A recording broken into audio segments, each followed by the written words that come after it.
why will I not try different things?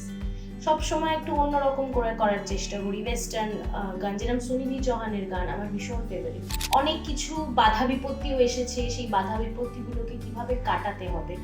অনেক সময় এটার জন্য অনেক শিল্পীরা ভেঙে পড়েন। ইভেন এখনকার দিনেও অরিজিৎ সিং গানগুলো অনেকে ফিমেল গাইছে, আবার মানে অনেকে ভালোও গাইছে, খারাপও গাইছে, যেহেতু এই অক্টেভের ডিফারেন্সটা রয়েছে। ইনফ্যাক্ট আমি রিসেন্টলি A.R. রহমানের সাথে একটা কাজ করেছি। টু বি অনেস্ট, তোমাদের পডকাস্টও আমি দেখেছি তোমাদের দুজনের। ও thank you so much. Satyajit Ray telephone এবং বাঁদরের থাবা, যে দুটি খুবই ভালো লেগেছে। নমস্কার, স্যাস ক্রিয়েটিভসের পক্ষ থেকে আমি শাশ্বতী, আমার সাথে সোম। আমরা চলে এসেছি এমন একজন সঙ্গীত শিল্পীর কাছে যে আজকে আমাদের সাথে মন খুলে মনের কথা বলবে। বলা যায় এই প্রজন্মের রিনাউন্ড নেম, যার ট্যালেন্ট বিভিন্ন আঙ্গিকে রাখা আছে। আপনাদের সামনে তুলে ধরার চেষ্টা করছি তার ভাবনা চিন্তা এবং সঙ্গীত শিল্পী হিসাবে তার অভিজ্ঞতা। আপনারা ওকে দেখলে অনেকেই হয়তো চিনতে পারবেন। Dilasa Chowdhury. Welcome Dilasa, thank you. কেমন আছিস? ভালো আছি, তোমরা সব কেমন আছো? আমরাও ভালো আছি। আচ্ছা, আমরা একটা তোমার গান দিয়ে আমরা এই এপিসোডটা স্টার্ট করব। নিশ্চয়। তো প্রথমে একটি রবীন্দ্রসঙ্গীত গাইছি, রবীন্দ্রসঙ্গীত গেয়ে এই শুভ সূচনা করছি। একদম। ঠিক আছে। মনোমোহন গহন যামিনী শেষে, মনোমোহন গহন যামিনী শেষে, দিলে আমারে জাগায়,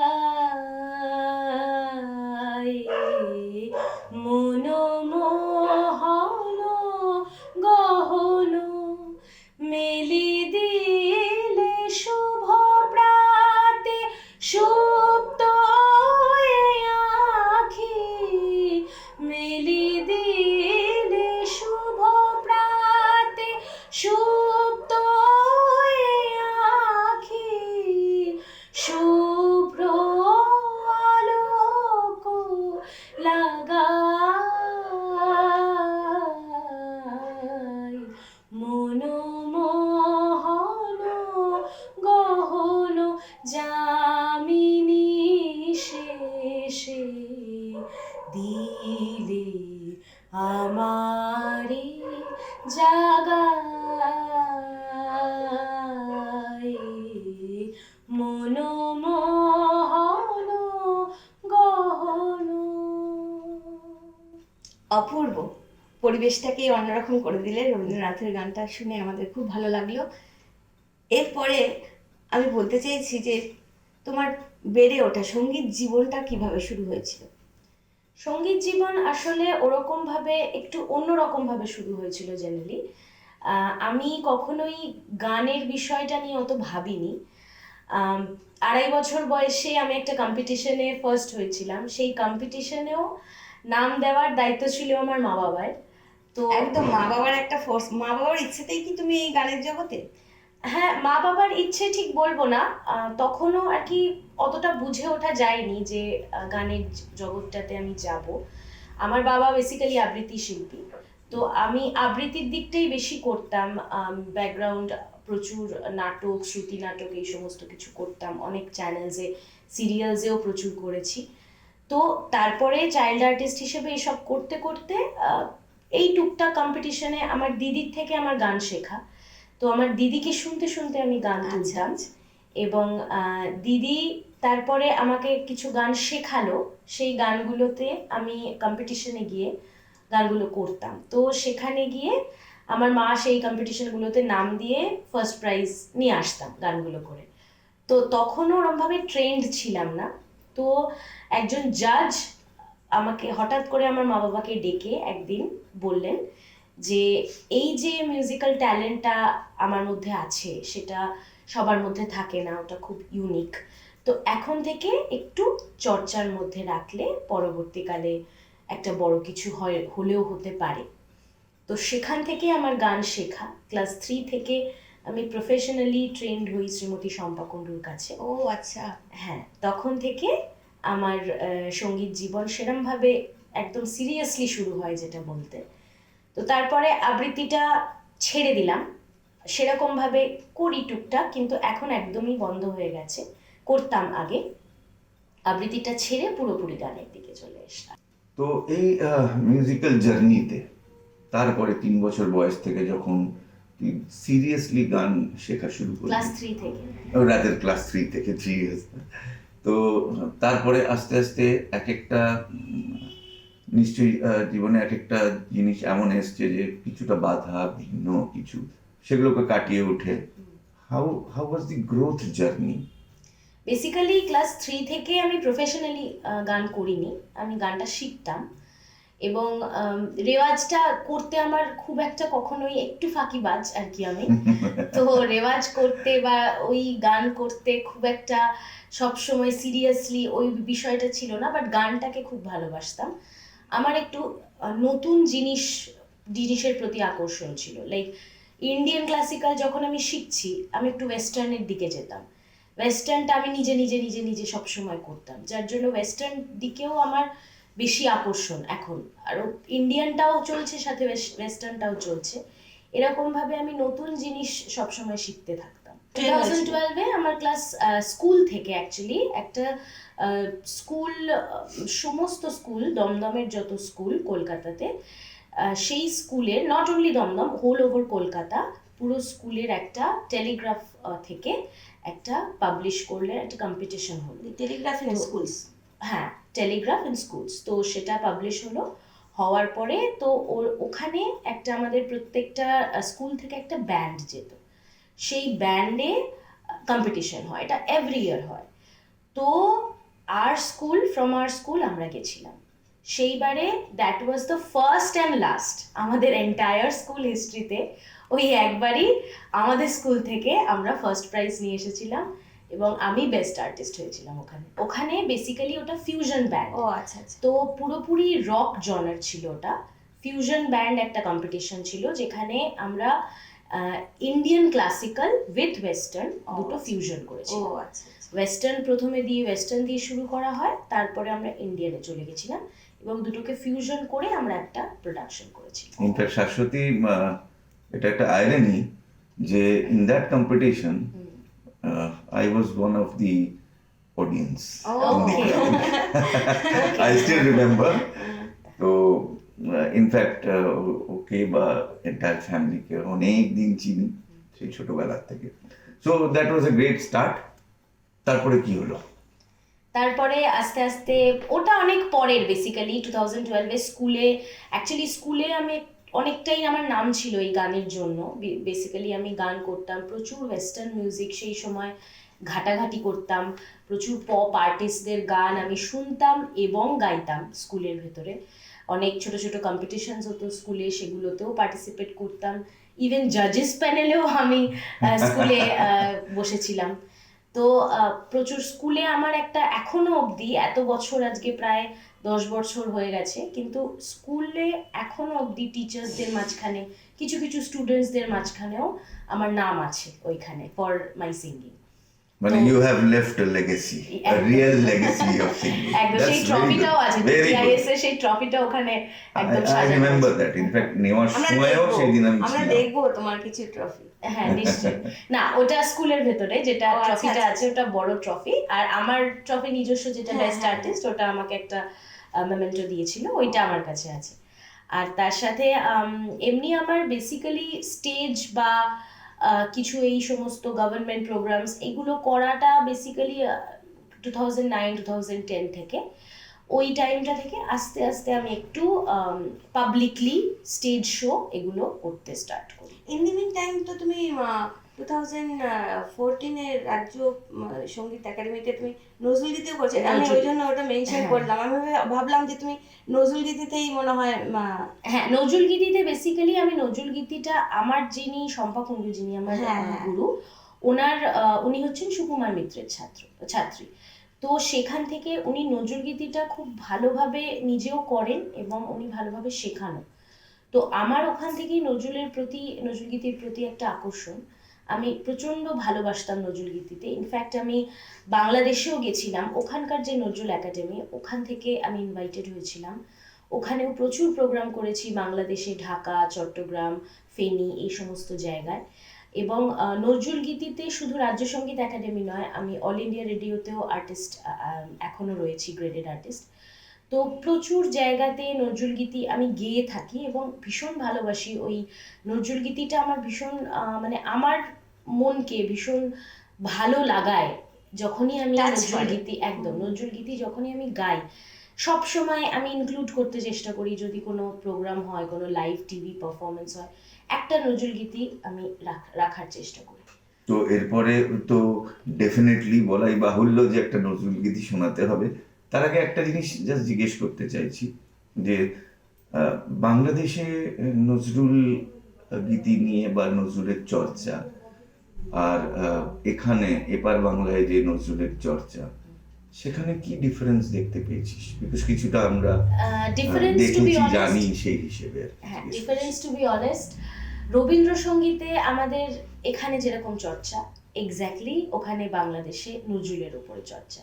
ওখানে ওদের ওখানকার জাতীয় কবি নজরুল, তো ওখানে ওদের প্রচণ্ডই একটা রেসপেক্ট বা প্রচণ্ড ভালো লাগা। এবং কিছু না, এখানে নজরুলের কিছু সংখ্যক এখন অনেকটা বেড়েছে, অথেন্টিক নজরুল গীতি খুব কম লোক জানে। একটু এখনকার যে শিল্পীরা নজরুলের, যারা এই জেনারেশনের শিল্পী, অনেক সময় আমি দেখেছি তাদের নজরুল গীতিতে কিছু আধুনিকত্ব চলে আসে বা চলে আসছে। বুঝতে পেরেছি। স্পেসিফিক কিছু নজরুলের কাজ আছে, কিছু জায়গাগুলো আছে যেগুলো শুনলে বোঝা যায় শুনলে যে বোঝা এটা যাবে যেটা নজরুল গীতি। নজরুল। Exact. তো এই বিষয়টা না আস্তে আস্তে অনেক সময় এখন হারিয়েও যাচ্ছে বা কমও হচ্ছে, যেহেতু নজরুলের নিয়ে রিসার্চটা অনেকে করতে পারছে না, বা অনেকটা নজরুল গীতি যেহেতু অনেকটা কঠিন, কেউ ট্রাইও করছে না। তো ওইখানে ওখানে গেলে একটা অন্যরকম ফ্লেভার নজরুল গীতির চলে আসে। মানে আমরা যে গানটা এখানে শুনেছি সেটা ওখানে গেলে একদম অন্যরকম লাগবে, বাট ওটাই অথেন্টিক। নজরুল গীতি নিয়ে অনেকেই এগোচ্ছে বা এগোতে চাইছে, চেষ্টা করছে, আমিও চেষ্টা করছি একটু মানুষের মধ্যে পৌঁছানোর। কারণ রবীন্দ্রসঙ্গীতটা যেরকম ওয়ার্ল্ড ওয়াইড ফেমাস, নজরুলের এই ওয়ার্ল্ড ওয়াইড পপুলারিটিটা কোথাও নেই। সেই জায়গাটা যদি কখনো পেতে পারি, সেটাতে ভীষণ ভালো লাগবে আমার বেসিক্যালি। কারণ নজরুল গীতি এমনই একটা গান না, ও মানে সবাই সেটা ওই জায়গাতে করতে পারে না, এবং যারা পারে সেই জায়গাটা মানে একটা অন্য রকম স্যাটিসফ্যাকশন। মানে এক্স্যাক্টলি আমি কি বলতে চাইছিলাম যে একটা সেলফ স্যাটিসফ্যাকশনের ভাব আছে নজরুল নট অনলি গীতিতে। সেলফ, বাট যখন অডিয়েন্সের সামনে তারা গাইবে না, সবাই অবাক হয়ে যাবে যে বা এত সুন্দর গানও আছে নজরুলের। তো সেটাই। সো আমরা শাশ্বতী একদম এক লাইন। একটা নজরুল গীতি। পায়ে বিঁধেছে কাটা সজনী ধীরে চল, পায়ে বিঁধেছে কাটা সজনী ধীরে চল, চলিতে ছলো কি যায়, চলিতে ছলো কি যায়, ঘটে জল ছলো ছল, ধীরে ধীরে ধীরে চল, পায়ে বিঁধেছে কাটা সজনী ধীরে চল, একে পতাকা বাঁকা তাই কণ্টক শাখা, একে পতাকা বাঁকা তাই কণ্টক শাখা, আঁচল ধরে টানে, আঁচল ধরে টানে, টলে তনু টলমল, ধীরে ধীরে ধীরে চল, পায়ে বিঁধেছে কাটা সজনী ধীরে চল, পায়ে বিঁধেছে কাটা সজনী ধীরে চল। This really calls for a very very big clap. সত্যি অসাধারণ। আর নট অনলি গান যে ও গেয়েছে সেটা অসাধারণ, লেখা মানে নজরুল কোথায়, মানে এবার মানে সেটা একটা শিহরণ জাগে সত্যি। সত্যি যেটা মানে এখন- এই সমস্ত এর গান সাথে সাথে কিন্তু সম্পাদিতকে ডেডিকেট করে ওই এই গানটা যে করলো খুবই ভালো লাগলো। একদম একদম সত্যি কথা, মানে এই সমস্ত গান ভীষণ আনকমন, আর এত ক্লাসিক্যাল নজরুলের আছে, কিন্তু এই গানটা কিন্তু সেরকম ভাবে একটা অন্যরকম আধুনিকত্বও আছে এই গানে। একদম তো অনেক রকম ভ্যারাইটি গান, মানে বলে বোঝানো যাবে না। না একদমই, মানে যেটুকু আমরাও যা শুনেছি, মানে যে নজরুলের একটা এমন একটা দিক ছিল যে উনি ক্লাসিক্যাল বা দেশাত্মবোধক হোক, যেখানেই যাই হোক, ওনার একটা শৈলীটা শুধু এমনই আলাদা ছিল রবীন্দ্রসঙ্গীতই না, কিন্তু যেটা মানুষকে খুব রবীন্দ্রসঙ্গীতেও আকর্ষণ করে। গ্রামাটিক্যাল ব্যাপারটা খুব আছে রবীন্দ্রসঙ্গীত এবং নজরুলগীতি দুটোর মধ্যেই। একদমই তাই, খুবই মানে ভালো লাগলো। অ্যান্ড টু বি অনেস্ট, তোমাদের পডকাস্টও আমি দেখেছি তোমাদের দুজনের। ও থ্যাংক ইউ সো তো মাচ। সত্যজিৎ রায় টেলিফোন এবং বাঁদরের থাবা, যে দুটি খুব ভালো, খুবই ভালো লেগেছে। ভীষণ মানে একটা অন্যরকম ফিলিংস হচ্ছিল শোনার সময়। অ্যাকচুয়ালি কি এটা সম্বন্ধে আমি একটু বলি, আমরা বিভিন্ন স্টেজ পারফর্ম করি, এবার স্টেজে গিয়ে দেখি যে অনেকেই আমাদের যে ছেলে মেয়েরা রয়েছে তারা কিন্তু অতটা অবগত নয়, ইংলিশ গল্প পড়ে না, গল্পের বই তো দূরে থাক, এই একদমই পড়ে না। গল্পের বইগুলো আমরা চাই যে তারা পড়ুক একটু, কিন্তু ওটা নাটকের আকারে আমরা কত কত জায়গায় যাব। আর শ্রুতি নাটক খুব একটা জনপ্রিয়তা আমাদের এই জায়গায় হয়নি যে শ্রুতি নাটক করে করে আমাদের ছেলে মেয়েদের আমরা জ্ঞান দেবো, সেই জ্ঞান দেওয়ার মতন জায়গাটা হয়নি। তো সেখানে আমরা চিন্তা করলাম যে ইউটিউব যখন আমাদের একটা স্টেজ আছে, তো ওইখানে কেন নয় ইংলিশ নাটক, ভালো ভালো রাইটারের ভালো ভালো মানে নাটক আছে। যেহেতু সোশ্যাল মিডিয়া এখন মানে দ্যাট ইজ দি এখন হাইলাইট social অফ media-ই দি সব। ইয়াং তো জেনারেশন। ওইখান থেকে ভালো ভালো কালেকশন করে ওখান থেকে ইংলিশ নাটকগুলো যদি বাংলা ট্রান্সলেট করে সেগুলো যদি আমরা তাদেরকে শোনাতে পারি, যদি 10 সেটাই। জনও শোনে একদম। তাহলেও মনে হয় ভালো। একদমই, এখন ইউটিউবে মানে এই যে অডিও বুকস যেটা বলা হয়, অনেক সময় কি হয়, মানে আমি পেশাতে একজন সাইকোলজিস্টও, তো I know you will be definitely coming to that. আমরা আসতে আমি পরে। তুমি তো জানো, তো বেসিক্যালি কিছু পেশেন্টস থাকে আমার কাছে, যারা হয়তো সারা দিন খাটাখাটনির পরে বইটা নিয়ে বসার হয়তো তাদের সময় নেই, হয়তো তারা মানে বাড়িতেও প্রচুর কাজ করছে, যদি সে ফিমেল ওয়ার্কার হয় তো একজন মহিলা, তিনি পুরো সংসার সামলে সবকিছু করে তারপরে তিনি অফিস যাচ্ছেন, সারাদিন এসে আবার এসে হয়তো ছেলে মেয়ে স্বামীকে খেতে দেওয়া সমস্ত কিছু করে আলটিমেটলি তার জন্য একটা টাইম সে অ্যালট করতে পারছে না।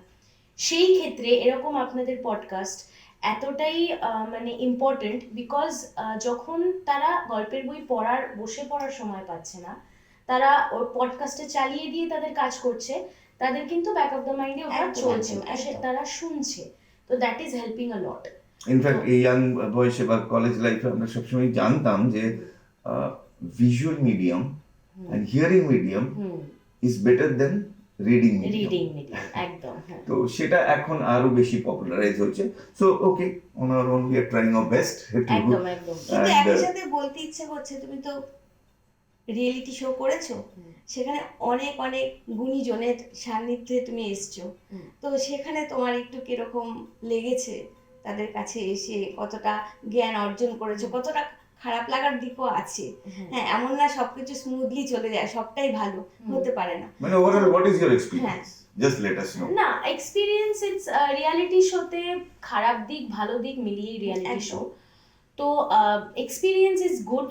অনেক কিছু শিখেছি, অনেক লেসন্স লার্নড, অনেক কিছু বাধা বিপত্তিও এসেছে, সেই বাধা বিপত্তিগুলোকে কিভাবে কাটাতে হবে। অনেক সময় এটার জন্য অনেক শিল্পীরা ভেঙে পড়েন যে না আমার দ্বারা আর কিছু হবে না, বা কিরকম একটু একটু এক্সপ্লেন করা যায়? হয়তো অনেক সময় রাগের মাথায় অনেকে অনেক কিছু বলে ফেলে, অনেক কথা বাজেভাবে হয়তো বেরিয়ে মানে যায়। ব্যাক স্টেজে, হ্যাঁ, backstage backstage. when I'm groomed, when we are groomed, হ্যাঁ, রাইট, আমাদের যখন গ্রুমিং করানো হয় অনেক সময় বলা হয় অনেক রকম কথা, যেগুলো হয়তো তারা আমাদের শিক্ষার জন্য বলতে চাইছেন, বাট দে ডোন্ট মিন ইট, কিন্তু ওটা অনেক সময় মনে লেগে নেওয়া যায়, যায় না, নেওয়া বারবার। যায় না, মনে লেগে যায়। তো সেই ক্ষেত্রে অনেকে একটু কান্নাকাটি করা, একটু অভিমান করা, না গানটা হয়তো আমার দ্বারা হচ্ছে না, একটু depressed in a way to react basically in React, a exactly. negative way. তো সেইটা একটা শিক্ষা যে হ্যাঁ আমাকে কটু কথা শুনতে হবে, কিন্তু সেটা আমারই ভালো, আমাকেই ভালো করবে সেটার জন্য। আমি যখন জানছি যে না আমার এই জায়গাটা আমাকে ঠিক করতে হবে, এটা খুবই খারাপ শোনাচ্ছে, খুব হার্শলি, মানে ইস বিচ্ছিরি গাইছিস, এই জিনিসটা যখনই শুনছি, এই বিচ্ছিরিটা আমাদেরকেই ভালো করতে হবে। তো সেইখানে এই ব্যাপারগুলো খুব বিশাল একটা আমাদের জন্য একটা লেসন যে হ্যাঁ এই সমস্ত কথা শুনেও এটাই আমাদের জেদ চাপা উচিত যে না এটা আমাদেরকে ভালো করতে হবে। কিন্তু We will do better. এটা তো আফটারওয়ার্ডস তুমি রিয়েলাইজ করছো, ও মা উনি আমাকে ভালোর জন্য করেছে। একদম। কিন্তু যখন নাকি অন স্পট তোমাকে একটা কথা বলে দিয়ে দিল, তোমার এক্সপিরিয়েন্সটা একটু শেয়ার করো। মানে আমি বলছি যে আমাদের দর্শকরা একটু না অন স্পট যখন আমাকে কেউ কিছু সত্যি কথা বলতে আমার সাথে খুব খারাপ ভাবে কেউ বলেনি ওরম ভাবে, বাট আই হ্যাভ সিন ইট, আমি দেখেছি সেটা অবজার্ভে। বাট হ্যাঁ যখনই কেউ বাজে কিছু বলেছে যে না এটা হচ্ছে না, কি করছিস, এরকম কেন করছিস, তখন আমি ওইটাকে ঠিক করার চেষ্টা করেছি সব সময়। আমরা যখন আলাদাভাবে আবার প্র্যাকটিস করতে বসতাম, সেটা সব সময় কানে, সব থেকে যেটা ইম্পর্টেন্ট সেটা হচ্ছে শোনা, গান গাওয়ার থেকেও বেশি শোনা। তো শুনে শুনে শুনে শুনে সেটাকে পুরো একদম ভেতরে ঢুকিয়ে নেওয়া এবং একদম রপ্ত করে ফেলা, তারপরে সেটাকে আস্তে আস্তে আস্তে আস্তে প্রোডাক্টিভ মানে বেসিক্যালি এই ইয়েটাকে to take it to your advantage advantage rather than একদম। Getting depressed. কিন্তু এটা তো একটা ভিজুয়াল মিডিয়ামও এসে গেছে। ধরো তুমি গানটা শুনলে, শিখলে, মনে রাখলে, না দেখে করলে, এই পর্যন্ত যদি তুমি করো তাহলে কিন্তু হবে না। সেখানেও তোমার একটা নাটকের ভূমিকা থেকে যায়। অবশ্যই ওটাই আমি তাই না? বলছি। হ্যাঁ একটা নাটক তোমার ভেতরে যতক্ষণ না প্লে করবে করবে। ততক্ষণ তুমি সেটা নাটকটার জন্য you have to visualize the song. একদম একদম যখনই আমাদেরকে সবসময় এই কথাটা বলতো যে ইউটিউবে ভিডিও দেখো, যখনই গানটা আমরা তোমাকে দিচ্ছি, তোমাকে ফর এক্সাম্পল আমার এক চতুরনার একদম আমি ওটাই বলতে যাচ্ছিলাম যে তো চতুরনারে I have to see the whole entire video, যে ভিডিওতে সে এক্সপ্রেশনটা কি দিচ্ছে, বা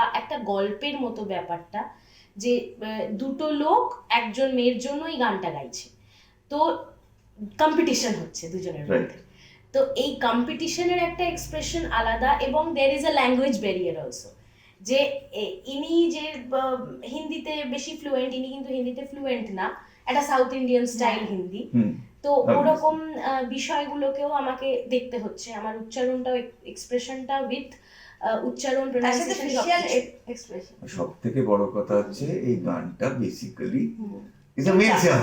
হ্যাঁ মেল সং, অবভিয়াসলি এখন সেখানে আরেকটু হয়তো এক্সট্রা এফোর্ট দিতে হচ্ছে এফর্ট একজন দিতে ফিমেল। হচ্ছে, একদমই একদমই। আর মেল সং ইজ মানে আমার যেহেতু অক্টেভের একটা ডিফারেন্স আছে মেল আর রাইট, ওকে ফিমেল, বলুন সেই অ্যাডজাস্টমেন্ট অ্যাডজাস্টমেন্ট অ্যাডাপ্টেবিলিটি। সেটাও ইভেন এখনকার দিনেও অরিজিৎ সিং গানগুলো অনেকে ফিমেল গাইছে, আবার মানে অনেকে ভালোও গাইছে খারাপও গাইছে, যেহেতু এই অক্টেভের ডিফারেন্সটা রয়েছে।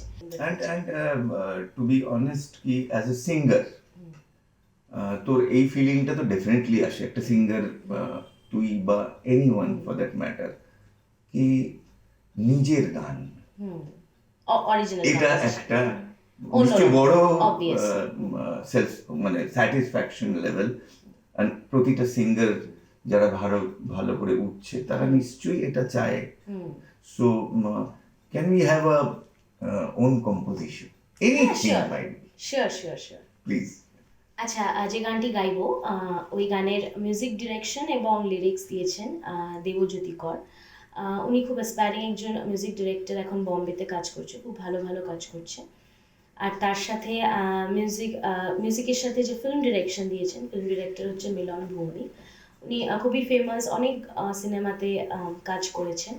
ফিল্মটার নাম হচ্ছে ওটিপি, অ্যান্ড ওটা ওটিটি প্ল্যাটফর্মসে রিলিজ করেছে, অ্যান্ড সব জায়গায় মুভিজ ইয়েতেও রিলিজ করবে, ফিল্মসে শো টাইমিংস হবে হলসে। অ্যান্ড ওই গানটা গাইছি, চেষ্টা করছি গাওয়ার। ওই গানটা জি মিউজিক বাংলাতে রিলিজ করেছে ইউটিউব চ্যানেলে, তো সবাই চেষ্টা করবেন দেখার। প্লিজ। তো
শুধু হবে মধুরে মিলন।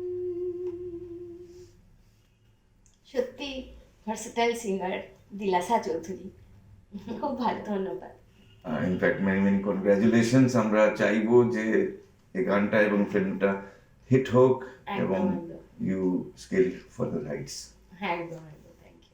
বাবা মা শ্রেয়, তোর এই যে পুরো জার্নিতে এখনো পর্যন্ত অবশ্যই বাবা মার একটা বিরাট শ্রেয় আছে। একদম। তো সেখানে আমরা অন্তত দেবেশ বাবুকে একবার ডাকতে পারি একদম। নিশ্চয়ই। এবার আমাদের সাথে পেয়ে গেছি দিলাসার বাবা দেবেশ চৌধুরী। নমস্কার। নমস্কার। নমস্কার দেবেশ বাবু, নমস্কার। নমস্কার। চিনতে পেরেছেন তো? এটা আমাদের ঘরের মানুষ। আচ্ছা, আপনি বলুন দিলাসার ব্যাপারে। দিলাসা যখন ছোট ছিল হ্যাঁ, তখন গানের জগতে প্রবেশ করার আগে তখন কি মনে করে ওকে গান করতে, ও কি নিজে নিজেই গান করতো, গুনগুনাতো? আসলে অ্যাকচুয়ালি আমি একজন আবৃত্তিকার, সেই হিসাবে আমি বিভিন্ন জায়গায় বিভিন্ন সরকারি প্রোগ্রামও করেছি, কিন্তু আমার খুব ভালো লাগতো আবৃত্তি করাটা। তো আমি যেটুকু জানি, আমি আমার 2 মেয়েকে শিখিয়েছিলাম। ওর দিদি আছে, দিদির নাম সংস্থিতা আর ওর নাম দিলাসা। দুটো নামই আমি দিয়েছিলাম। বাহ। দিলাসা হচ্ছে এটা ফার্সি শব্দের একটা দিলাসা হচ্ছে দিলাসা সান্ত্বনা। সান্ত্বনা। এটা একটা সত্যি রিভিলেশন। সত্যি কি আমি এই দিলাসা নামটা নিয়ে বহু বছর চিন্তা করেছি যে এই নামটা খুবই আনকমন নাম। হ্যাঁ, আমি অবশ্য ওকে দিলাসা বলে ডাকি। অ্যাকচুয়ালি কথাটা হচ্ছে দিলাসা, মানে দিলাসা দেনা, সান্ত্বনা দেওয়া। এক্স্যাক্টলি। তো ওইটাই। তো আমার বাবা হচ্ছে বাচিক শিল্পী, উনি ছিলেন। এবং আমার বাবা বেসিক্যালি প্রথম থেকে কবিতাটা খুব ভালোভাবে আমাদেরকে শিখিয়ে গেছে। উচ্চারণের ব্যাপারটাও হ্যাঁ, একদম। বেসিক্যালি ছোটবেলার দিকটায় আমার মা খুব এই গানের বিষয়টায় সাপোর্টিভ ছিল। আমার মায়ের দিকে অনেকে গান চান্স পেয়েছিল অনেক কিছুতে, বাট যেহেতু একটা মানে তখনকার দিনের একটা মানসিকতা অন্যরকম ছিল, তো হয়তো করে উঠতে পারেনি বিভিন্ন জায়গায়। তো আমার মায়ের গানটা খুব ইচ্ছে ছিল যে আমরা কেউ একটা করি, আমি বা আমার দিদি। তো বাবার পার্টটা আসে তারপরে, যখন আমি প্রোগ্রামে প্রফেশনালি শুরু করি এবং এই রিয়ালিটি শোগুলোতে যাওয়া শুরু করি, অ্যাপ্রিসিয়েশনটা যখন পাই, তখন বাবার রিয়েলাইজেশন হয়। প্রথমে বাবা একটু ভেবেছিল হয়তো আমি একটু পড়াশোনার দিকে যাব, একটু ভালো পড়াশোনা করলে বা একটা জায়গায় দাঁড়ালে যা হয় একটুখানি ভালো, হ্যাঁ একটা ভালো জায়গায় স্ট্যান্ড করা যাবে। সব সময় গানের জগতেতে সবকিছু হবে সেটার তো কোনো কথা নেই। তো তারপরে যখন আমি রিয়ালিটি শোতে চান্স পেতে শুরু করলাম, যেতে শুরু করলাম, অ্যাপ্রিসিয়েশন পেলাম লোকজনের কাছে, এই সমস্ত রাজ্য সঙ্গীত একাডেমি এই সমস্ত করতে শুরু করলাম, তখন আস্তে আস্তে আমার বাবাও সাপোর্টিভ হতে শুরু করলো এই বিষয়ে। এবং আমার মা তো সবসময় পেছন থেকেই সাপোর্ট করেছে। মানে আপনি যখন বাচিক শিল্পী, এটা একটা পারফর্মিং আর্ট, তাই না? তো সাইমালটেনিয়াসলি গানটাও একটা পারফর্মিং আর্টের মধ্যেই পড়ে। অবশ্যই। তো আসলে ওর দিদি সবার আগে কবিতা শিখেছে, তারপরে ও আমার কাছ থেকে নিয়েছে, কিন্তু দিদি আপনার ইচ্ছে ছিল কবিতায় যাতে আমি আমার যেটুকু হ্যাঁ, কিন্তু দেখলাম যে ও গানটা বেশি ভালো করছে। এবং ওই যে বললাম না, ওই 3 বছর বয়সে একটা কম্পিটিশনে, 2.5 বছর না 3 বছর বয়সে ওকে এমনি যাচ্ছি রাস্তা দিয়ে নাগের বাজারের কাছে, সেখান থেকে যেতে গিয়ে হঠাৎ ও স্মার্টলি উঠে গেল, দিদি হারমোনিয়ামটা বাজিয়ে দিয়েছিল এবং গান করলো এবং she stood first. কিন্তু তুমি খুব ব্লেসড যে মানে একটা সময় ছিল, ধরো ছোট গাড়ি বড় গাড়ির একটা ব্যাপার আছে না, ধরো ক্লাসিক্যাল যারা শিখবে তারা অন্য গান করবে না, অন্য গানকে একটু তাচ্ছিল্য ভাব করেন, হ্যাঁ দেখাতো একটা সময়। এখন সেটা মার্জ হয়ে গেছে। না অবশ্যই এখন জেনারেশনের সময়ের সাথে সাথে জেনারেশনের, কিন্তু একটা সময় ছিল। তো সেই জায়গা থেকে আপনার কোনো সময় মনে হয়নি যে সবগুলো গান একসাথে করছে কেন? একটা না, এখন দেখলাম তো অ্যাকচুয়ালি ভ্যারাইটি গানের সময় সে যে জানে সেটা তো মানুষকে জানাতে হবে, সেই জানানোর জন্যই আর কি এসব ভার্সেটাইল, যেটাকে বলে ভার্সেটিলিটি এন্ড রেঞ্জ। তো এখন প্রপারলি একটা নির্দিষ্ট জনার গাইলে এই সেটা অনেকেই করে বা সেটা করতে পারে, কিন্তু ভার্সেটালিটি সবাই পারে না। ভার্সিটালিটি আনাটা ইজ ভেরি ডিফিকাল্ট। তো ওইটাই আমি বললাম যে আমি ইন্ডিয়ান ক্লাসিক্যাল চাইলে করতেই পারি, সেমি ক্লাসিক্যালের ওপরে বেস করে নজরুলগীতি রবীন্দ্রসঙ্গীত করতেই পারি, কিন্তু কখনো আমার সবসময় মনে হয়েছে যে Y will I not try different things. সবসময় একটু অন্যরকম করে করার চেষ্টা করি। ওয়েস্টার্ন গান, যেরকম সুনিধি চৌহানের গান আমার ভীষণ ফেভারিট, আমি সব সময় চেষ্টা করি একটুখানি সুনিধি চৌহানকে ফলো করার। পপ আর্টিস্ট যারা ইংলিশে হলিউড গান গায় তাদেরকে একটুখানি তাদের গানগুলোতে শোনার, ওদের যে স্টাইলের রেওয়াজটা, সেই রেওয়াজটাকেও আমি অনেক সময় করার চেষ্টা করি। তো সবকিছুই আছে আমার আচ্ছা, ইন্ডিয়ান। রেওয়াজের কথা যখন বলছো, তুমি নিজে এখন বললে যে তুমি এখন সাইকোলজিস্ট, তাহলে একটা জায়গায় জব করছো, তাহলে সেখানে কিভাবে রেওয়াজটা মেনটেন করছো? রেওয়াজ আমি সবসময় বেসিক্যালি রাতের দিকেই করতাম, ভোরবেলায় উঠে করাটা আমি তবে খুব আর্লি ফাঁকিবাজ, রাইজার। কিন্তু ও এসে কি অদ্ভুতভাবে দেখি যে ও এত কিছু জানে, জানে কি সুন্দরভাবে কোনো না, এটা সমস্যা, কিছুটা হয় কোনো কি, কিছু একটা সমস্যা করলে সঙ্গে সঙ্গে ভগবান প্রদত্ত জিনিসও থাকে, হ্যাঁ হ্যাঁ কিন্তু সেই ভগবান প্রদত্ত জিনিসটাকেও নার্চার করে করতে রাখতে হয়, হয়। এক্স্যাক্টলি। এটা মানে আমরা বড়রা সেটাই বলবো সব সময়। তো আপনি একটা ছোট কিছু শুনিয়ে দিন। আমি তাহলে বিখ্যাত সুরকার গীতিকার সলিল চৌধুরীর একটি ও কবিতা উইল বি বলছি। মানে সলিল চৌধুরী অনেক কবিতাও লিখেছেন, আর তার কাছেই আমার যাওয়া, রবীন্দ্র সদনের বিভিন্ন প্রোগ্রামে তাকে দেখেছি খুব কাছে থেকে, কিছু কথা বলেছি। তো একগুচ্ছ চাবি বলে একটা কবিতা আছে সলিল চৌধুরীর, সেইটা আমি বলার চেষ্টা করছি। উত্তরাধিকার সূত্রে পেয়েছি শুধু একগুচ্ছ চাবি, ছোট বড় মোটা বেটে নানা রকমের নানা ধরনের চাবি। মা বললেন যত্ন করে তুলে রেখে দাও। তারপর যখন বয়স বাড়ল, জীবন এবং জীবিকার সন্ধানে পথে নামতে হলো। পকেটে সম্বল শুধু সেই একগুচ্ছ চাবি, ছোট বড় মোটা বেটে নানা রকমের নানা ধরনের চাবি। কিন্তু যেখানেই যাই সেখানেই দেখি প্রকাণ্ড এক দরজা, আর তাতে ঝুলছে প্রকাণ্ড এক তালা।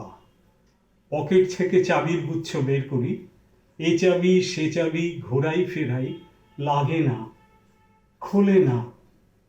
শ্রান্ত হয়ে ঘরে ফিরি। মা দেখেন আর হাসেন, বলেন তোর বাবার হাতে ওইসব চাবি দিয়ে কখনো দরজা খোলেনি, শুনেছি তাঁর বাবার হাতে নাকি খুলতো। আসল কথা কি জানিস, ওইসব চাবিগুলো হলো সততার, সত্যের, যুক্তির, নিষ্ঠার। আজকাল আর ওইসব চাবি দিয়ে কোনো দরজা খোলে না। তা বলে তুই ফেলে দিস না, যত্ন করে তুলে রেখে দিস। তারপর তুইও যখন চলে যাবি, তখন দিয়ে যাস তোর সন্তানদের হাতে ওইসব চাবির গুচ্ছ। হয়তো তাদের হাতে একদিন ওইসব চাবিগুলো দিয়ে ওইসব দরজাগুলো খুলে যাবে। বাহ, মানে সত্যি কথা বলতে আপনি যেমন ভাবে বলেছেন, এবং এটা সলিল চৌধুরীর পক্ষেই লেখা সম্ভব। 10-12 বছর আগে আমার দাদা যেহেতু আইএস ছিলেন, তো সেই সূত্রে রাজভবনে দাদাকে থাকতে হয়েছে রাজ্যপালের সাথে। তো এরকম একটা প্রোগ্রামে আমি এই কবিতাটা বলেছিলাম। তখন মিস্টার রেড্ডি ছিলেন রাজ্যপাল, আচ্ছা, আর তিনি খুব তারিফ করেছিলেন, তার বাড়ির লোকেরাও, যে আমরা বাংলা বুঝি না কিন্তু আমরা সমস্ত ব্যাপারগুলো বুঝে গেছি। এই প্রত্যেকটা কবিতার যে অংশটা ওনারা বুঝে গেছেন, সেটা আমার বড় পাওয়া। তারপরে তো বিভিন্ন জায়গায় যাই আসি, এই আর কি। আবার দেখা মানে যায় এত পরে। সুন্দর এই কবিতাটা শুনে মানে কিছুক্ষণের জন্য গানটুকু আমি দিলাসার ভুলে গেছি। সত্যি কথা বলছি। এটা শরীরটার পক্ষেই সম্ভব এরকম জিনিস লেখা। আচ্ছা দেবেশবাবু, আচ্ছা আসি। দিলাসা, এবার আমাদের অনেক গান, বিভিন্ন কালচারাল ব্যাপারে বা সাংস্কৃতিক ব্যাপারে আলোচনা হলো। এবার আমি একটু তোর অন্য দিকটাও জানতে চাই। আমি জানি যে you are a very good student, তার পরবর্তীকালে আস্তে আস্তে সাইকোলজিস্ট হয়ে, so did it attract you? মানে সাইকোলজিস্ট কেন হব, আর সেখানে কোনো গানের সাথে কোনো সিনার্জি খুঁজে পাচ্ছিস কি? সত্যি কথা বলতে প্রথমে আমার বাবা চেয়েছিল যে ডক্টর হওয়ার, তো আমি ফিজিক্সে খুবই খারাপ ছিলাম, তো Okay, no issues. অ্যান্ড তারপরে সায়েন্সটা বড্ড বেশি প্রচণ্ড খাটনির একটা সাবজেক্ট, তো গানে টাইম দেওয়াটা একটু ডিফিকাল্ট হয়ে যেত, তো ওই জন্য আই চুজ হিউম্যানিটিস। তারপরে হিউম্যানিটিস চুজ করার পরে সাইকোলজি ওয়াজ মাই সাবজেক্ট। তো যখন ওখান থেকে আমি ক্লাস 11 থেকে সাইকোলজি পড়া শুরু করলাম, সেই সময় আই ফেল্ট কি একটা অদ্ভুত একটা অ্যাট্রাকশন আছে, মানে মানুষের সম্বন্ধে বোঝা, এত রকম আমাদের ডিফারেন্ট এই এতজন মানুষ এখানে রয়েছে, সবার মনের ভেতরে কিছু না কিছু ভার্সেটাইল জিনিসপত্র ঘুরছে, একজনই সেম নয়, একটা মানুষও আমাদের পৃথিবীতে একজন Same না। সেম নয়, সবার মধ্যে কিছু ভ্যারাইটি মানে আছে। You mean to say human সাইকোলজিটা হ্যাঁ, ইজ ডিফারেন্ট। ইয়েস, ওই দেখতে সাইকোলজি, অনেকে হয়তো এক হতে পারে। Exactly, psychology is basically the study of human mind. Absolutely. তো ওই মাইন্ডটা প্রতি আমার একটা অদ্ভুত আকর্ষণ হলো, তো সেইখান থেকে আই স্টার্টেড স্টাডিং সাইকোলজি। তো ভেবেছিলাম পড়ছি, আমার মা বলেছিল গ্র্যাজুয়েশন করার পরে গান কর। তারপরে যখন গ্র্যাজুয়েশন করলাম, তারপরে ভাবলাম যে মাস্টার্সটাও করে নিই, তারপরে আমি মাস্টার্স করলাম, তারপরে ভাবলাম যে RCI যে লাইসেন্সিং কোর্সটা ওটাও একটু করে নিই, তো লাইসেন্সও পেয়ে গেলাম। তো তারপরে ভাবলাম যে ঠিক আছে, লাইসেন্স পেলে I have two practice somewhere or else the licence won't be effective. তো সেখানে ভাবলাম যে ঠিক আছে প্র্যাকটিস করি, যদি আমি টাইম পাই অবশ্যই করি, সাথে আমার গানটা তো অবশ্যই চলছে, ইটস মাই মেইন প্রায়োরিটি। তো করতে করতে আস্তে আস্তে এখন আমি ঢুকে গেলাম একটা হসপিটালে, তো হসপিটালে ঢুকে এখন আপাতত ওটাও চলছে, সাথে গানটাও চলছে, লেটস সি কতদিন কন্টিনিউয়েশনটা করতে পারি। কিন্তু সাইমালটেনিয়াসলি তোমার প্রোগ্রামগুলো তো আসতে থাকে, প্রোগ্রামও stage কর- আসছে। কিন্তু সেটা কি করে ম্যানেজ করো? প্রোগ্রাম বেসিক্যালি সন্ধ্যেবেলাতে হয়, তো আই এম ম্যানেজিং, লাইক আমার অফিসে একটু শিডিউলটা ফ্লেক্সিবল করা যায়, তো ফ্লেক্সিবল একটু সকালের দিকে অফিসটা করে আমি পরে সন্ধ্যের দিকে আচ্ছা, গিয়ে আচ্ছা। প্রোগ্রামটা করছি, এরম ভাবে হ্যাঁ, for the office time being। Support করলে তাহলে অনেক কিছু। হ্যাঁ, আমার অফিসে সাপোর্টিভ প্রচুর এমপ্লয়িজ আছে, ইভেন আমার HOD ভীষণ সাপোর্টিভ, সবাই জানে আমি গানটা করি অ্যাজ আ প্রফেশন, তো ওই জন্য সেই জায়গাটা সাপোর্টটা আমি পাচ্ছি আপাতত। তো লেটস সি। আর বেসিক্যালি আমি নিজেও খুব প্যাশনেট এই প্রফেশনের ব্যাপারে, তো ওই জন্য আমি আরো বেশি জিনিসটাকে করার চেষ্টা করছি, continuation both at the same time, তো দেখা যাক কি হয়।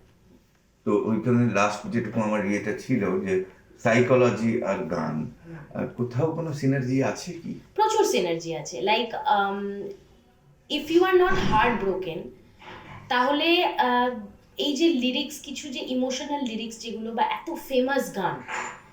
ফেমাস গানের চর্চাটা হবে না, মনটা যখনই ভাঙবে সেই জায়গাটাই কিন্তু কথাগুলো বেরোবে। এই যে এত রোম্যান্টিক কথা, বা এত ধরুন একটা ওই রিভেঞ্জ কিছু গান, যেগুলো কষ্টের গান, লাইক তড়প তড়প কে ইস দিল, এরকম টাইপের গান, এই গানগুলো লেখা সম্ভব তখনই যখন সে নিজে এক্সপিরিয়েন্স করেছে, মানে সেই এখানে জায়গাটা দেখেছে। মানে মন ভাঙলেও হতে পারে, হ্যাঁ, মন খুব খুশি থাকলেও খুশি হতে পারে। থাকলেও হতে পারে। So, এই যে ধরুন আমি রবীন্দ্রনাথের কথা বলি, রবীন্দ্রনাথ এবং নজরুল ইসলাম দুজনেরই একটা প্যাথেটিক খুব একটা ব্যাকগ্রাউন্ড আছে, লাইফ আছে, পার্সোনাল লাইফ, সেইখান থেকেই কিন্তু আজকে তারা এখানে এসেছে। তাদের মনের ভেতরে সেই জিনিসগুলো, সেই বেদনাগুলো না থাকলে, সেই ভালোবাসাগুলো না থাকলে, ইমোশনটা সে ফুটিয়ে তুলেছে। অনেকে এক্সপ্রেস করতে পারে, অনেকে অনেকে পারে পারে না। তো যারা পারে তারা রবীন্দ্রনাথ নজরুল হয়। তো সেইখানেই একটা বিশাল সিমিলারিটি বা ইম্পর্টেন্ট একটা কাজ করছে সাইকোলজি মিউজিকে। এবং মিউজিক থেরাপিও এখন খুব রিসেন্টলি অনেকের চালু হয়েছে, অনেক জায়গায় চালু হয়েছে, যেখানে মিউজিক থেরাপির হেল্পে ক্যান্সার পেশেন্টস ইভেন আর মানে দে আর সার্ভাইভিং ফর লং, মানে ডক্টর হয়তো বলেছে 6 মাস, সে 6 বছর বাঁচছে, just with the help of therapy and music therapy. because that is affecting their mind. and প্রচন্ড, their there are feeling. certain kinds of Absolutely. music, there are certain kinds of tune, frequency, pitch, যেগুলোর ওপরে যদি if you are basing something, এতে একটা অন্যরকম vibration হয় বডিতে, সেই ভাইব্রেশনে হিউম্যান হিলিং হয় ভেতরে, ঠিক আছে? তো মেন্টাল এবং ফিজিক্যাল বোথ আর ইন্টার রিলেটেড। তো তো আমি যখনই এই কানে গানটা শুনবো অ্যান্ড সুদিং গান শুনবো বেশি, সুদিং গানে কি হয় অনেক রকম মেটাবলিজম, বডির যে মেটাবলিজম ভালো হয়ে যায়, পজিটিভিটিটা খুব ভালো হয় বডির, তো সেখান থেকে অটোমেটিক্যালি ইমিউনিটি গ্রো করে। সরস্বতী, আচ্ছা আমি ওকে এবার একটা বলো। তাই তো শুনছি যে কোন দিকে So বলবো। nice. আমি বলছি যে তুমি অ্যাজ এ সাইকোলজিস্ট, ধরো মানুষ তো ইমপেশেন্ট অনেক সময় হতে পারে, তোমাদের কাছে পেশেন্ট আসে, হ্যাঁ, সবসময় যে তাদের তুমি খুব ভালোভাবে এন্টারটেন করছো, আমাদের সাথে যেরকমভাবে বললে দর্শকরা বুঝলো যে না মিউজিক থেরাপি দিয়ে অনেক কিছু হয়ে যায়, তো এটাও ভেতরের কথা না, ভেতরে আরও কথা থাকে, যে তোমরাও অনেক সময় ইমপেশেন্ট হয়ে যাও, তো সেই সময়ের একটা অভিজ্ঞতা বলো না। না, যদি হয়ে থাকো। Impatient, this is my profession basically, একদম। এটা আমার কাজ যে ইমপেশেন্ট হব না, মানে নো ম্যাটার হাউ ইরিটেটিং হয়তো দ্য সিচুয়েশন ইজ, বা না how সবকিছু বলছি annoying- হব না, করতে নেই, সবকিছু মেনেই বলছি, হ্যাঁ। তার মধ্যে তুমি হয়েছো, মানে না, সেরকম আমি ভাবে বলছি। হলে দেখুন, যখনই একটা পেশেন্ট, সাইকোলজি কি হয় অনেক সময় আমাদের কিছু খুব বেশি অ্যাংশাস পেশেন্ট, খুব বেশি অ্যাঙ্গার ইস্যুস পেশেন্ট বা স্ট্রেসফুল পেশেন্ট আমাদের দেখতে হয়, অনেক সময় ওয়ার্ডে হয় কি বেঁধে রাখতে হয়, বেঁধে তাদের রাখতে হয়, এতটাই একদম। রেসলেস তারা হয়ে যায়। তো তখন সেই মুহূর্তে আমরা যদি নিজেরটা হারিয়ে ফেলি, নিজের মাইন্ডটা হারিয়ে ফেলি, সেই সময় প্রবলেমটা ওখানে ক্রিয়েট হয়ে যাবে। তো আমাদেরকে কাম থাকতে হবে সেই সিচুয়েশনে, and there is a barrier which I maintain. আমি একটা জায়গায় একটা দেওয়াল মেনটেন করি যে এই জায়গাটা আমার কাজের জায়গা, তো আমার এখানে আমার মাথায় গরম করলে বা ধৈর্য হারালে চলবে না, সেই জায়গাটা সেরমভাবে আমি দেখি।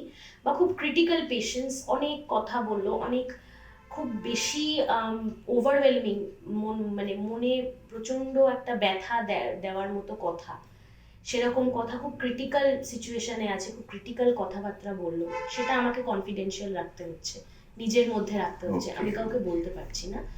সেই জায়গাটা আমাদের একটা পর্দা তৈরি করতে হয় যে না, সেটা আমি আমার নিজের পার্সোনাল লাইফে এফেক্ট হতে দেবো না। অনেক সময় কিছু পেশেন্ট যারা খুব পুরনো হয়ে যায়, একটু মাঝে সাঝে খারাপ লাগে যে হয়তো দে সামহাউ সাকামড টু ডেথ, হয়তো মারা গেলেন, তারা কিছু করার নেই, খুব একটা প্রবলেম, পেশেন্ট হলো, লাং ডিজিজ হলো, অর্গান ফেলিয়ার হলো, সেইখানে হয়তো সকালবেলা এসে আমার সাথে কথা বলেছে, রাত্রিবেলাতে আমি শুনছি একটা অন্য ব্যাড নিউজ, তো সেখানে হয়তো একটা খারাপ লাগা আসে, but that is not something major, খুবই মাইনার, কিন্তু ওটা ওই জায়গাতেই রাখা হয়। হসপিটালের জায়গাটা হসপিটালে, কাজের জায়গাটা, গানের জায়গাটা গানের জায়গায়, আমার পার্সোনাল লাইফটা খুবই নিজের পার্সোনাল লাইফ হিসেবে আমি রাখতে পছন্দ করি।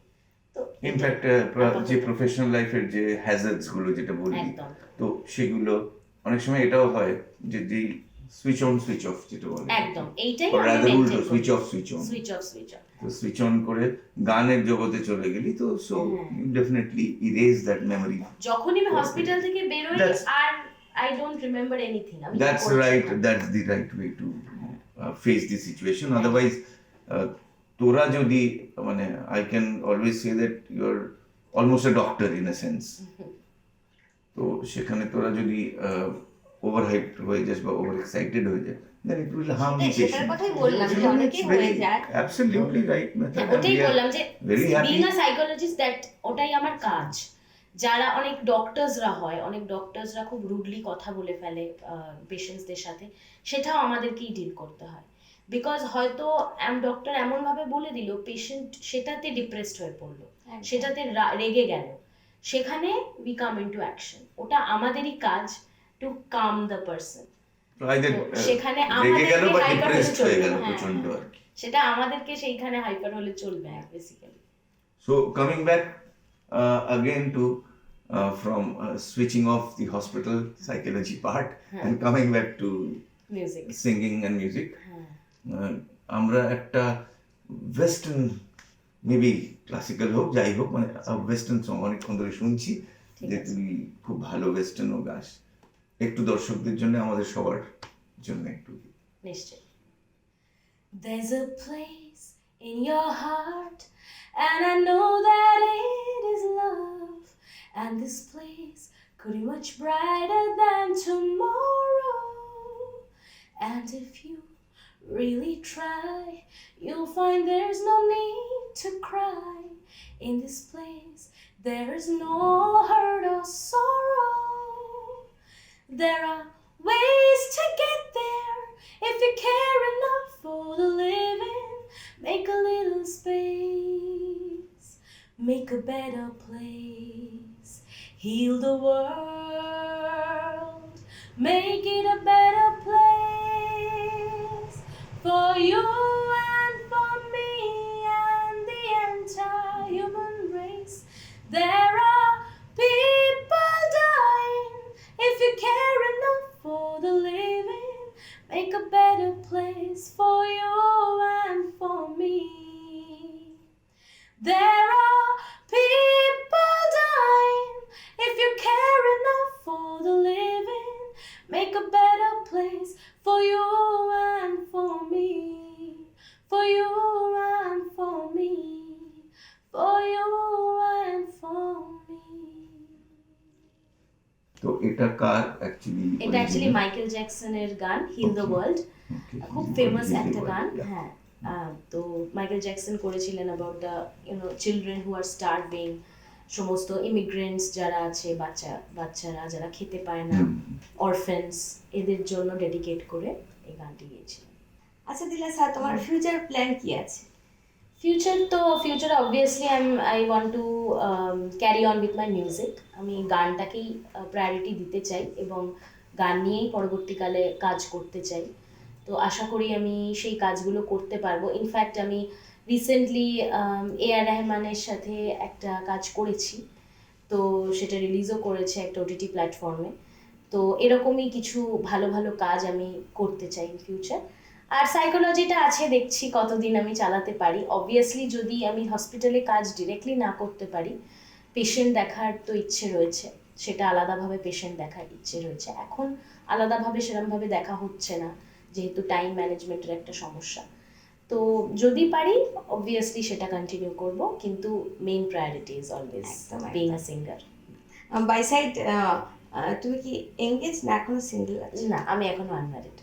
না, আনম্যারিড তো বটেই। হ্যাঁ, আমি সিঙ্গেল আর আনম্যারিড।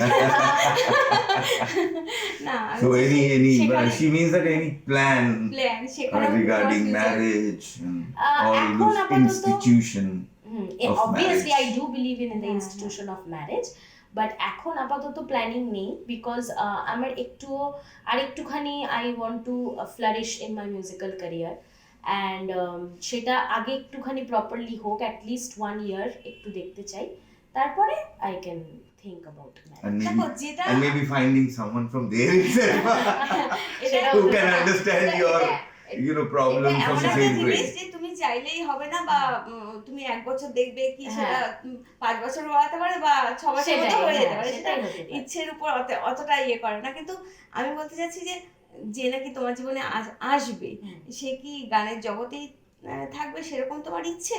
না, ওরকম কোনো বিষয় নেই। বেসিক্যালি আমি চাই না কোনো মিউজিশিয়ানের সাথে আমার বিয়ে হোক, বিকজ একটা ক্ল্যাশ সবসময় হয়, একটা ইনফিরিয়রিটি কমপ্লেক্স সবসময় And more so থাকে। at psychologist. হ্যাঁ, তো তাহলে আরো বেশি ও, আর জানবে। বুঝবে ব্যাপারটা। এক্স্যাক্টলি।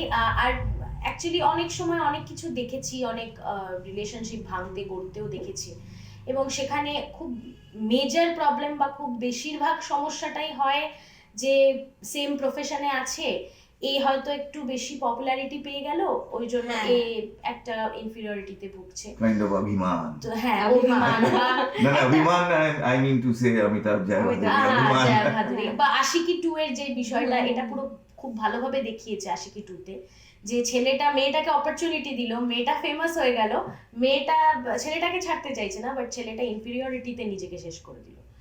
তো দ্যাট হ্যাপেন্স, ওটা সত্যি হয়। তো ওই জায়গাটায় আমি চাই না, বিকজ পার্সোনাল লাইফটা পার্সোনালি থাকা উচিত, প্রফেশনাল লাইফটা প্রফেশনাল থাকা উচিত। তো দেখা যাক, সেটা আমি এখন অবধি কিছু কিন্তু বলতে তুমি পারবো যেহেতু না। প্রফেশনালি স্টেজ করো, হ্যাঁ। তোমাকে হ্যাঁ, এই জায়গাটা হ্যাঁ, বুঝতে হবে তাকে, সেই জায়গাটা যে বুঝতে আমার হবে। প্রফেশনটা, আমার ওই রেসপেক্টটা দিতে হ্যাঁ, হবে। রেসপেক্টটা অবশ্যই। অবশ্যই দিতে হবে, যে আমার প্রফেশনটায় আমি প্রফেশনালি এরকমভাবে মেনটেন করব, স্টেজ শো করব, গান বাজনা করব, রেকর্ডিং করব, রাত্রিবেলাতে হয়তো রাত করে ফিরবো, সেই জিনিসগুলো অ্যাকসেপ্টেবল যাতে হয়, সেই জায়গাটা তো অবশ্যই আমাকে দিতে হবে। Absolutely.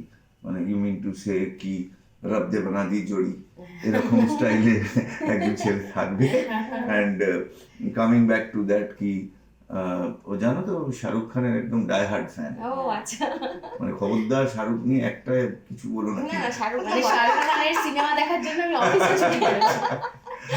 Anyway, it was nice understanding from you কি future plan কি।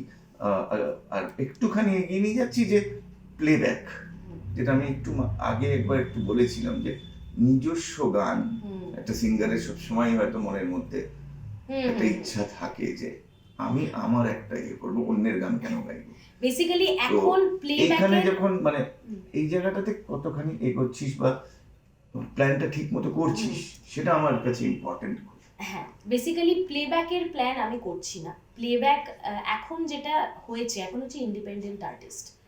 এখন সোশ্যাল মিডিয়ার এতটাই ইনফ্লুয়েন্স, এবং আমার একটা জিনিস খুব ভালো লাগে যেটা হলিউডে হয়, যে একটা সিঙ্গিং বা মিউজিক ভয়েস আর্টিস্ট বা ইন্ডিপেন্ডেন্ট আর্টিস্টের একটা অন্যরকম একটা জায়গা আছে, এবং একটা অ্যাক্টরের অন্যরকম জায়গা আছে। সে অ্যাক্টিং এর পেছনে গিয়ে গানটা করছে না, সে নিজের গানটাকে সামনে আনছে, নিজে সামনে আনছে। তো I want to do that. এখন আমার নিজের ইচ্ছে যে আমি একজন ইন্ডিপেন্ডেন্ট আর্টিস্ট হব, রাদার দেন প্লেব্যাক। অবশ্যই প্লেব্যাক যদি সেরকম ভালো জায়গায় পাই বা ভালো মিউজিক ডিরেকশনে হয়, অবশ্যই I am always up for it.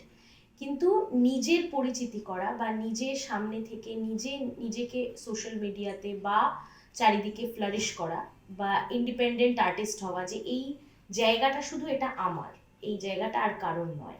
So এই সিস্টেমটাকে বলতে চাইছিস যে তুই একটা অ্যালবাম করলি বা একটা মিউজিক করলি, এখনকার দিনে যেটা জেনারেলি হয়, যেটা ডাইরেক্টর তুলে হচ্ছে, নিল, হ্যাঁ, and fits in না সেটা ডাইরেক্টরের something like that. না, ডাইরেক্টরের wish. I don't want to be a playback only. আমি একটা মিউজিক ভিডিও, লাইক এখন যে ইন্ডিপেন্ডেন্ট আর্টিস্টরা রয়েছে, এখন নতুন নতুন প্রচুর ইন্ডিপেন্ডেন্ট আর্টিস্টরা করছে, অনুভ জৈন বা ধরুন এখন প্রচুর ফেমাস গান হচ্ছে ইন্ডিপেন্ডেন্টলি, যেটাতে কিন্তু তারাই মিউজিক ভিডিওটা করছে, তারাই ফিচার করছে, গানটা ফেমাস হয়ে যাচ্ছে। ঠিক আছে, তো এইটাই আমি চাইছি, rather than singing in a film and being a playback singer. ওটা তো আছেই, কিন্তু ওটার থেকেও আমার বড় একটা বিষয় হচ্ছে I want to B independent in the field. আমি প্লেব্যাক সিঙ্গার হিসেবে নয়, ইন্ডিপেন্ডেন্ট আর্টিস্ট হিসেবে পরিচিত হতে চাই, যে হ্যাঁ এটা আমার গান, এটাতে এই গানটাতে সবাই আমাকেই দেখছে বা আমাকেই চেনে এই গানটার থ্রু দিয়ে। নট যে এই গানটা আমি গেয়েছি বাট নাম হচ্ছে যে পিকচারাইজেশনে আছে। হ্যাঁ, বুঝতে পেরেছি। তো সেটাই মানে ফাইনালি এটা করে how do you think about the commercial part of it? Commercial part of it in the মানে সেন্স, in the sense কি how it pays you back? obviously it will pay me back যখন আমি independent artist হব। Like Diljit Dosanjh এখন প্রচন্ড famous হয়েছে। সে কি করলো, he's an actor also. he started off as an actor but he was always a musician. ও কি Actually, করলো, ওর মিউজিকের যে জায়গাটা, গ্রোথ করার জায়গাটা, ও বাইরে গিয়ে ও নিজের মতো করে কন্টিনিউয়াস মিউজিক ভিডিও করতে শুরু করলো, যেখানে ও নিজেই ফিচার করছে, নিজেই গান গাইছে, নিজেই সুর করছে, সেটাও নিজে করতে করতে শুরু করলো। এখন দিলজিৎ দোসাঞ্জ এই রিসেন্টলি একটা কনসার্ট হবে and the ticket price is 9,000. okay, so you mean আমি ওই জায়গাটাতে Exactly. পৌঁছাতে সেই চাইছি জায়গাটা, সেই লেভেল অফ যে পপুলারিটি কনসার্ট বা এই ধরনের প্রোগ্রাম, লাইভ প্রোগ্রাম, কারোর প্লেব্যাক করেছে বা এটা কেউ জানে না, but Diljit Dosanjh is an independent artist. ওরই গান আছে, ওই সেখানে ফিচার করেছে, ওই মিউজিক ভিডিওটাতে জুড়ে রয়েছে। বাট এই পার্টিকুলার কনসেপ্টটা if I'm not wrong it started from maybe Baba Sehgal's time. No, but that was not given priority. It was never given priority. But As a coming back musician, to Daler Mehendi and after that, so they also they were very rare, বলছি তো, it was not given priority. এখন অনেক বেশি হ্যাঁ, এখন অনেক বেশি হয়েছে because of the social media. Blogging করা বা এগুলো তো রয়েছে, সাথে মিউজিকটাও একটা ক্যারিয়ার হিসেবে, একটা শুধু সোশ্যাল মিডিয়া থেকেই তারা ক্যারিয়ার। কিন্তু তুমি কি বলো, এটাকে কিভাবে টিকে থাকা যায়? অবভিয়াসলি যদি সেটা ইউ হ্যাভ ট্যালেন্ট। আজকে আমার কাছে ট্যালেন্ট নেই, সোশ্যাল মিডিয়া নেগেটিভ পাবলিসিটিও করে, তো নেগেটিভ পাবলিসিটিতেও অনেকে ফেমাস হচ্ছে। I don't want that. আমি পজিটিভিটিটাই নিয়ে আসবো, আমি আমার গানটাই নিয়ে আসবো, আর যদি আমার ভিতরে ট্যালেন্ট থাকে আমি জানি কোথায় কিভাবে মানুষের কাছে পৌঁছতে হবে, obviously it will be long lasting. Absolutely. So, end of the day, talent will always একদম speak. একদম। ভেতরের গল্প তোমার থেকে অনেকটাই জানা হলো না, মানে যেমন ধরো তুমি রিয়েলিটি, আমার দর্শকও জানতে চায় যে রিয়েলিটি শো এর ভেতরে কি হয়, কি ওখানে ধরো তোমার অনেক সেলিব্রিটি জাজ থাকে, ওখানে অনেক জাজের সাথে তোমার টাচ থাকে, সেই টাচ তখনকার মতো থাকে, তার আফটারওয়ার্ডস কি সেটা থাকে? হ্যাঁ, সব যদি সেলিব্রিটিসদের তো একটা প্রচন্ড সাংঘাতিক বিজি শিডিউল থাকে, চাপ থাকে। তো যদি কন্ট্যাক্ট রাখা যায় বা ইন টাচে রাখা যায়, অবশ্যই তারা ইন Respond টাচে করে। রাখার চেষ্টা করে। সবাই করে না, বাট Obviously. অবভিয়াসলি কিছুজন is very down to earth and কিছুজন খুবই তারা চেষ্টা করে রাখার, বা অ্যাটলিস্ট রিপ্লাই করে, যখন মেসেজ করা হয় তারা রিপ্লাই করে। ঠিক আছে, তো এরকম অনেকেই সেলিব্রিটি আছে, এবং সত্যি কথা বলতে ইন্ডিভিজুয়াল প্রচুর সেলিব্রিটির সাথে কথাবার্তা বা আমার হয়েছে, অনেক কিছু ইন্টারাকশন হয়েছে। তো ভীষণই ভালো, লাইক মানে শান ইজ মানে সামনে থেকে প্রচন্ড একটা ভালো, এক ভীষণ বিহেভিয়ার ভালো, হাসি ঠাট্টা গল্প গুজব এরকম, লাইক মনে হচ্ছে আমার বন্ধু, এতটাই ফ্র্যাঙ্ক হয়ে, এবং মানে হি রিয়েলি অ্যাপ্রিসিয়েটস যে আমার গলার ভেতরে যেটা ভালো আছে, হি রিয়েলি অ্যাপ্রিসিয়েটস দ্যাট, ওটা অ্যাপ্রিসিয়েট করছে। আবার যেগুলো খারাপ আছে বলছে এগুলো একটু ঠিক করে নিস তাহলেই হয়ে যাবে, এই জিনিসটা বলছে। সেটা ব্যাক স্টেজে গিয়ে আমাদেরকে আলাদা আলাদা করে বলছে শিল্পীদেরকে, সেটা একটা বিশাল বড় ব্যাপার। And মির্দা is talking about the groom part, মানে যখন আমি হয়তো কোনো একটা ড্রেস পরে যাচ্ছি, যে বলছে যে এই ড্রেসটা ভালো লাগছে না, একটু অন্যরকম, ক্যামেরাতে তো এই আগে কালকে যেটা পরেছিলি ওরকম একটা কিছু যদি থাকে পরে আয়। এই যে বিষয়গুলো, এগুলো তো আমরা বুঝতে পারবো না, আমাদেরকে কেউ গাইড নেটিভিটির করবে। মধ্যে ঢুকে এরা। অ্যান্ড হি সো এক্সপিরিয়েন্সড এই সমস্ত ব্যাপারে, how is the Absolutely. Appearance, কিভাবে নিজেকে সামনে ক্যামেরার সামনে আনতে হয়। তো হিয়ারিং ফ্রম হিম আমার ইন্সপিরেশনটা ওখানে Absolutely. হচ্ছে যে কিভাবে আমাকে নিজেকে গ্রুম আপ করা উচিত। আর coming from Mir, how do you feel, মানে ও যে যেরকম ফানি হয়, হ্যাঁ, তো মানে এমনিও ভীষণ, কি ভীষণ। সবসময় ফানি টাইপের? এমনিও ভীষণ ফানি, মানে খুব মানে একদম হেসে খেলে গল্প গুজবের মধ্যে আমাদের কেটেছে, ভীষণ ফানি, মানে যেরকম মানুষটা বা ক্যামেরাতে সেরকমই মানুষটা পেছনে, পেছনে। খুবই। মনটা যদি সেরকম না থাকে আসতে পারবে না, মানে হ্যাঁ, অনেক সময় অনেক মানুষ খুব সিরিয়াস থাকে পার্সোনাল লাইফে, Absolutely. কিন্তু পার্সোনাল লাইফে এরকম গুফি টাইপেরই আর কি, Goofy মানে type. নিজের ফ্যামিলির সাথে আর কি মারে, খুবই মানে একটা আনন্দের মতো করে A vibrant kind of a lead personality. করে। অ্যান্ড ওস্তাদ রশিদ খানের সাথে রিসেন্টলি উনি মারা গেলেন। Oh, সত্যি। হ্যাঁ, তো It ওস্তাদ was a Rashid very, very খানের সাথে bad loss for all of একদম us. ভীষণ ভালো একটা ইন্টারাকশন হয়েছিল, উনি আমার ভীষণ প্রশংসা করেছিলেন আমার যে গলার যে হাই রেঞ্জ ওইটা নিয়ে, এবং সত্যি কথা বলতে মানে মানুষটাকে দেখে বোঝাই যায় না যে উনি অতটা গুণী মানুষ, মানে সামনে দাঁড়ালে না মনে হবে যে একটা মানে কেউ একটা নর্মাল একজন লোক সাধারণ। এসে বসে আমাদের সাথে কথা বলছে, একদম শান্ত শিষ্ট নরম সরম, মানে যখনই গলাটা বেরোবে ব্যাস। তখন এভরিওয়ান ইজ লাইক পুরো শেষ, ওই বিষয়টা খুব ভালো। আচ্ছা, তুমি তো ভালোর দিকটা বললে, মানে এখন যে একটা ওয়ার্ডই বলবো, এক এক সময় এক একটা ওয়ার্ড চলতি হয় আর কি, মানে সেই জায়গাতে আমি বলছি থ্রেড কালচার তোমাকে কিভাবে, থ্রেড কালচার বলতে মানে তোমার ইন্ডাস্ট্রিতে থ্রেড কালচার কতটা প্রভাব ফেলেছে? প্রভাব ফেলেছে থ্রেড কালচারের গল্প তো এটা কিন্তু এই থ্রেড কালচার কিন্তু বহু আমল আগে থেকে, আমি বললাম যে চলতি কালে যেগুলো হচ্ছে এখন মানে আমাদের terminology you need to say যে এখন কোন আমরা রকম বলছি। প্রেসারাইজড হ্যাঁ বা অবভিয়াসলি, আনকমফোর্টেবল সিচুয়েশন ফেস করতে হয়। অবভিয়াসলি সেটা বলো। সেটা আনকমফোর্টেবল সিচুয়েশন বা প্রেশারাইজেশন এগুলো সবসময় বিশেষ হয় করে আমার as a সাথেও female। হয়েছে। হ্যাঁ, অ্যাজ আ ফিমেল হয়, আমার সাথেও হয়েছে, ফেভারিটিজম হয়েছে, কিছুটা নেপোটিজমও আছে, হুম। ঠিক আছে, তো সব রকম মিলিয়ে নেগেটিভিটি তো প্রচুর আছে, তো নেগেটিভিটির জন্যই হয়তো কিছু জায়গায় অনেক বড় বড় জায়গায় অনেক চান্স আমি পেয়েও সেখান থেকে পিছিয়ে এসেছি, সেটাই because of the that negativity I got. তো সেইখানে আমি যখন দেখছি যে না, this is not a safe space for me, কারণ আলটিমেটলি গানটাকে আমি ভালোবেসে করতে চাই, গানটাকে আমি অন্য জায়গায় মানে শুধু গানটাকে আমাকে ওই জায়গায় পৌঁছতে হবে বলে কোনো রকম বাধা বিপত্তি না হ্যাঁ, করে exactly. নেগেটিভিটির ভেতর ঢুকে গেলাম, সেটা আমি কখনোই চাই না। তো গানটা আমার আছে, আমার ভালোবাসার ওই পবিত্র জায়গাটাতেই রেখে আমি কাজ সেম করতে চাই। টাইম যথেষ্ট কনফিডেন্ট নিজের ওপর। একদম। মানুষ যখনই কনফিডেন্স অবশ্যই। একটু লুজ করে তখন এগুলোতে একটুখানি অবশ্যই বাধা হয়। পড়ে যায়। অ্যাকচুয়ালি বেসিক্যালি আমি যদি একেবারে 10 তলায় উঠতে পারি, আমি 1 তলা থেকে স্টার্ট করতে চাই না।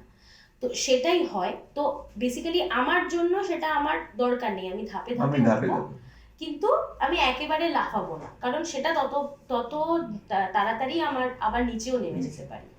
তো সেই জায়গাটা তো অবভিয়াসলি নেগেটিভিটি ফিমেল হিসেবে এবং ইন্ডাস্ট্রির যা এখন অবস্থা, এখন সবাই এরকমই কন্টিনিউয়াসলি অনেক রকম জানি। থাকে নেগেটিভিটি, লোকজন আসে, লোকজন চলে যাচ্ছে, বা এরকম ওপর জায়গা থেকে অনেক রকম প্রেশারাইজেশন, অনেক রকম ফেভারিটিজম আসে, কিন্তু সেটাকে মনে নিলে চলবে না, সেটাকে বাইপাস করে bypass, এগিয়ে একদম, যেতে হবে একদম। উইথ ইওর ওন কিছুটা কনফিডেন্স। তো ইগনোর করতেই হবে। হ্যাঁ সবটাই যে মানে বাইপাস করে চলে যাবো সেটাও হয় না। হ্যাঁ হ্যাঁ না, বাইপাসটাই এক ধরনের ইগনোর করে সবটা দেওয়া। সবটা করতে পারবে না, কিছুটা তো মনের ভেতর লাগবেই। না, সে কিছুটা ওরম ভাবে মনের ভেতর লাগানোর বিষয়টা যদি আমি লাগাতে চাই তাহলেই লাগবে। হুম। যদি আমি লাগাতে না চাই, আমি জানি হোয়াট ইজ মাই ট্যালেন্ট, আমি জানি আমি এই জায়গাটায় আই ডোন্ট নিড টু, হয়তো আমি দেখছি যে হ্যাঁ আমার থেকে আগে একজন উঠে গেল, সে আমার থেকেও খারাপ গাইছে, বাট আমি তো জানি তার ব্যাকগ্রাউন্ড, সে কিভাবে উঠছে, তো আমার মানে দরকার you give yourself that much time, যে আমার হাতে একটু বেশি সময় লাগবে। I have that confidence in me. Exactly ওই কনফিডেন্সের কথাটাই তখন বললাম। অ্যান্ড এটা হতে হতে একটা স্ট্রং, এমনি মাইন্ডের ভেতরে একটা স্ট্রংনেস চলে আসে। দরকারই নেই এরকম ভাবে আমার তো ঠিকই আছে জীবন, অসুবিধা তো নেই, why will I do all this, এইটাই। সো দিলাসা, তো last round of this entire interactive session, একটা র্যাপিড ফায়ার কোয়েশ্চেন্স করবো আমরা। You just have to reply Indian classical না ওয়েস্টার্ন ক্লাসিক্যাল। Western classical. কথা বলতে বলতে কোন গানের কথা মনে পড়ছে? কথা বলতে বলতে অরিজিৎ সিং এর একটা গানের কথা মনে পড়ছে। গিয়ে শোনো। छोड़ दिया वो रास्ता जिस रास्ते से तुम थे गुजरे, तोड़ दिया वो आईना जिस आईने में तेरा अक्स ही थे, मैं शहर में तेरे था गैरों सा, मुझे अपना कोई ना मिला, तेरे जख्मों पे, तेरे जख्मों से अब तो मैं दूर चला। ফ্যান্টাস্টিক। শোলে না DDLJ? DDLJ, of Shahrukh Khan. It was already known to us. ইচ্ছা করে তুমি দিয়েছো ওকে। আচ্ছা, স্টেজ পারফরমেন্স না playback singer? Playback. Shahrukh Khan না টম ক্রুজ? আরো পড়ে গেলাম। তুমি যদি ওপরে যাও শাহরুখ খান স্টেজে। স্ট্যাটিক থাকবে, হ্যাঁ। ওকে আচ্ছা, ওকে। শান না অভিজিৎ? শান। রবীন্দ্রসঙ্গীত না নজরুল গীতি? নজরুল গীতি। সাইকোলজিস্ট না singer? Singer. Mountain or sea beach? Mountain. Gulzar না Javed Akhtar? Gulzar. Okay, thank you so much, Thank Dilasa. Thank you so much. Thank you. It thank was you so much. our pleasure to have a nice interactive আচ্ছা, session. যেতে যেতে এক কলি। তুমি যে আমার, ওগো তুমি যে আমার, তুমি যে আমার, ওগো তুমি যে আমার, কানে কানে শুধু একবার বলো তুমি যে আমার, তুমি যে আমার, ওগো তুমি যে আমার। That was excellent. আর আমরা সবাই চাইবো স্যাস ক্রিয়েটর্স থেকে কি কানে কানে ডেফিনেটলি খুব একদম। শীঘ্রই কেউ কিছু বলে যাক, যাতে আমরাও একটু নেমন্তন্ন পাই। একদম। আর And- তোমাদেরকে অনেক অনেক বেস্ট উইশেস তোমাদের Thank you so চ্যানেলের জন্য। much. আমাদের আলোচনা, আড্ডা যাই বলুন এখানেই শেষ করলাম। আশা করি নমস্কার। আপনারা সবাই খুব এনজয় করেছেন আর খুব অনেক কিছু ইনফরমেশনসও পেয়েছেন, যেটা আপনাদের ভবিষ্যতে কাজেও লাগবে। আর কেমন লাগলো সেটা কমেন্ট বক্সে জানাবেন প্লিজ।